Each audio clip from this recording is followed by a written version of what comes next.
ce millionnaire a tout dévoilé. Je vous laisse écouter. Je dis souvent, la France, c'est pas pour les ambitieux. Tu sais, une fois, j'étais jeune, j'avais 25 ans, je monte dans l'avion, il y avait 2 Marocains, je revenais du Maroc, 2 frères. Je parle avec eux, un il me dit, moi je vais vivre en France. Je dis pourquoi? Il me dit, moi j'aime pas bosser, j'ai jamais bossé de ma vie, je vais pour les aides, je gratte tout.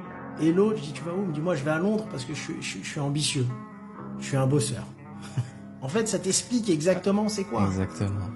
C'est bien de démarrer en France, celui qui veut faire une affaire, 2 ou 3, qui n'a pas forcément trop d'ambition.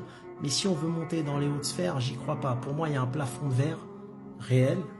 Et j'ai eu, sans prétention, je suis monté à un niveau, tu sais, j'étais 498e fortune de France à l'âge de 30 ans. Fortune professionnelle, hein, parce qu'il ne faut pas mélanger les deux.